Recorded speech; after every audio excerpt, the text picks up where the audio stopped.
Radio টিভিতে অসত্য প্রচার এবং বাগাড়ম্বরই এদের একমাত্র পুঁজি। দেশের এই চরম দুর্দিনে দেশপ্রেমিক জাতীয়তাবাদী শক্তি এবং ইসলামী আন্দোলনরত দলগুলো সহ গোটা জাতিকে আহ্বান জানাই, ঈমান হেফাজত এবং দেশের স্বাধীনতা রক্ষার জন্য সকল প্রকার ভেদাভেদ ভুলে যান। সেই সাথে দলীয় সংকীর্ণতার ঊর্ধ্বে উঠুন। আভ্যন্তরীণ কোন্দল থাকলে মিটিয়ে ফেলুন। একমাত্র মুসলমান পরিচয়ে কাঁধে কাঁধ মিলিয়ে দাঁড়ান আর ঐক্যবদ্ধ হয়ে কোরআনের আন্দোলনকে, কোরআন প্রতিষ্ঠার আন্দোলনে ঝাঁপিয়ে পড়ুন। সকলকেই মনে রাখতে হবে কাফের, মুশরিক, মুনাফিকদের অধীনে গোলামীর জিন্দেগির চাইতে ঈমান হেফাজত এবং স্বাধীনতা রক্ষার জিহাদে শরীক হয়ে শাহাদাতের মৃত্যু হাজার গুণে শ্রেয়।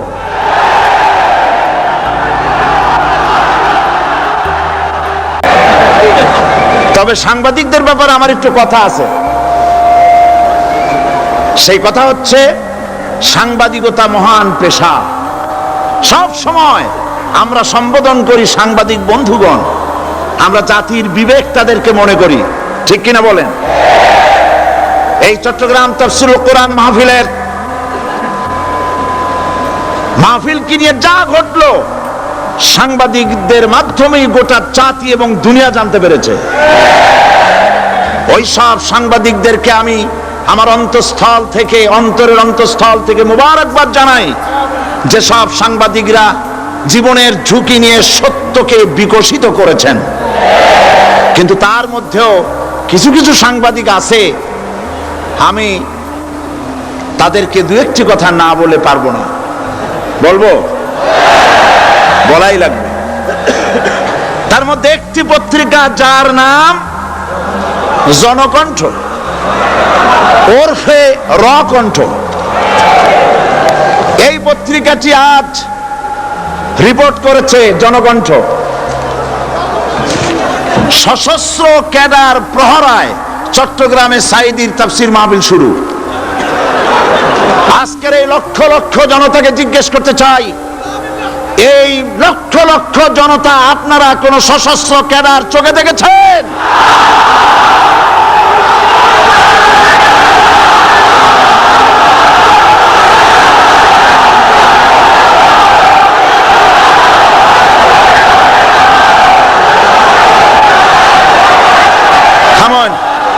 থামেন। আমার করুণা হয়, ওই সব লোকের জন্য করুণা হয়। রাসূলুল্লাহকে চোখে দেখে আবু জাহেল যেমন বিশ্বাস করতে পারে নাই, এই শ্রেণীর লোকেরা এত বড় মাহফিল দেখেও কলিজায় জাহান্নামের ভয় আসে না।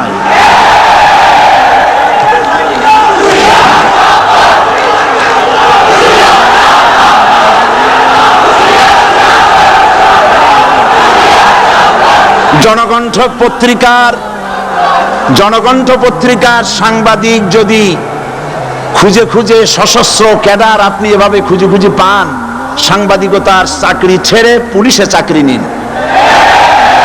আপনার দ্বারা অন্তত পুলিশ বাহিনী উপকার পাবে। এত বড় মিথ্যে কথা লিখবেন না, আপনাকেও মরতে হবে এবং আল্লাহর কাছে আপনাকেও জবাবদিহি করতে হবে। এবার যুগান্তর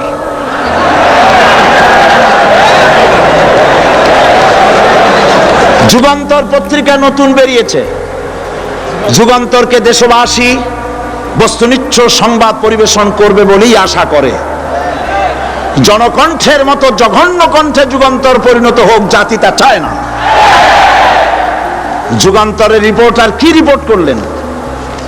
আপনি লিখেছেন হাইকোর্ট, আপনি যা লিখেছেন আমি তা পড়ছি। সাঈদী বলেন, এ সরকারকে জালিম সরকার আখ্যায়িত করে বলেন, আগুন নিয়ে খেলা করবেন না, বেশি বাড়াবাড়ি করলে পিটিয়ে দিল্লিতে পাঠায় দেব। এই লক্ষ জনতা সাক্ষী দেন, সরকারকে পিটাইয়া দিল্লি পাঠাবে, এই কথা আমি বলেছি।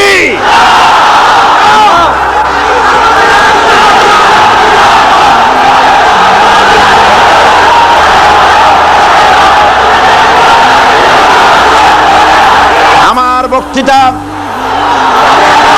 আমার বক্তব্য রেকর্ড হয়, টিভি আছে, ভিডিও আছে।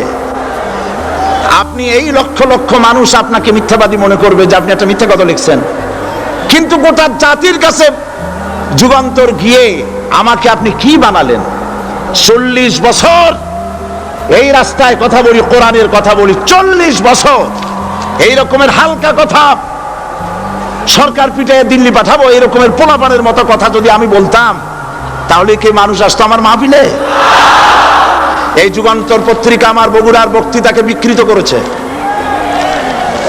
বগুড়ায় আমি কি বলেছিলাম আজকে সে কথা আপনাদের জানা দরকার। সরকারের সোনার ছেলেরা আমাকে বলেছে আমি স্বাধীনতা বক্তব্য রাখি, স্বাধীনতা বিরোধী বক্তব্য রাখি। বগুড়ায় তার প্রমাণ করেছি। বগুড়া আমি কি বলেছি? বগুড়ায় আমি বক্তব্য রাখতে গিয়ে বললাম, বর্তমান প্রধানমন্ত্রী, আমি যা বলি আমার তা মনে থাকে এবং রেকর্ড আছে, হাজার হাজার মানুষের সামনে বলেছি। কোন পত্রিকা এরকমের বেকায়দা রিপোর্ট করে না যেমন আজকে আপনি করেছেন, পিটিয়ে দিল্লি পাঠাবো। কি আর কেউ করেছে রিপোর্ট? সেখানে আমি বলেছি 4 দলের মহাসমাবেশগুলি দেখে প্রধানমন্ত্রীর মাথা খারাপ হয়ে গেছে। আর মাথা খারাপ হইতেই পারে, যেহেতু ফ্যামিলি অ্যাফেয়ার্স যদি খারাপ থাকে মাথা গরম থাকে। আমি সেখানে বলেছি প্রধানমন্ত্রী তিনি বলেছেন 4 দল একত্রিত হয়ে বাংলাদেশটারে পাকিস্তান বানাবে। দেখছেন না পত্রিকায়? আমি বলেছি দেখেন, একটা দেশের প্রধানমন্ত্রী মিথ্যা কথা বলেন, আমি এই রকমের কথা বলবো না, তবে উনি যা বলেন তা কিন্তু সত্য নয়। মিথ্যাবাদী আমি বলতে পারি না, বলবোই না, তবে যা বলেন তা সত্য নয়। আস্তে করে বলছি। উনি বলছেন দেশটারে পাকিস্তান বানাবে 4 দল। আমি বললাম বিগত 21 বছর যারা দেশ চালাইছে তারাই তো 4 দলের মধ্যে আছে না নাই? পাকিস্তান বানাইছে তারা? আচ্ছা আপনারা বলেন পাকিস্তান কাছে না হিন্দুস্তান কাছে?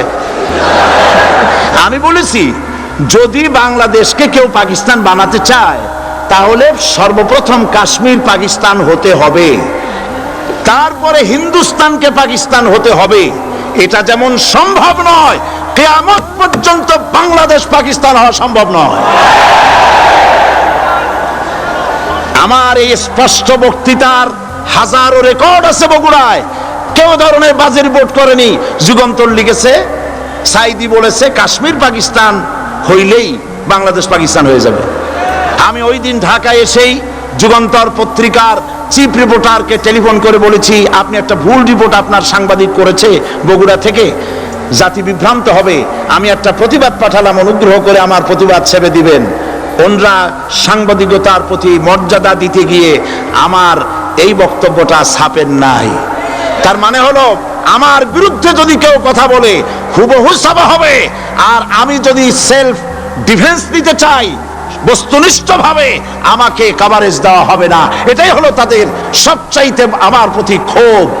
এবং তারা চায় আমাকে জনগণ থেকে বিচ্ছিন্ন করতে, কিন্তু জনগণ থেকে আমাকে বিচ্ছিন্ন করা যাবে না। কারণ আমার আকর্ষণে মানুষ আসে না, আকর্ষণ হলো আল্লাহর কোরআন। জনগণকে বিচ্ছিন্ন করা যাবে না। আমি তাফসীরের আগে যুগান্তর পত্রিকার সাংবাদিককে অনুরোধ করব, আপনি অনুগ্রহ করে আপনি এই সংশোধনটি মেহেরবানি করে পাঠিয়ে দিন যে গতকাল যে কথা বলা হয়েছিল যে সরকারকে লাঠি দিয়ে পিটাইয়া দিল্লি পাঠায় দেবো, এই কথা যে এটা আমি ভুল লিখেছি। মানুষ ভুল স্বীকার করলে কোনো অপরাধ নাই, অন্যায় নাই। আমরা আশা করব আগামীকালের যুগান্তরে আমরা দেখব যে আপনি ভুল স্বীকার করেছেন, এর দ্বারা যুগান্তরের মান কমবে না, মান বেড়ে যাবে। আর যদি ভুল স্বীকার না করেন আল্লাহর অভিশাপের জন্য প্রস্তুত থাকবেন। দরুদ শরীফ পড়েন।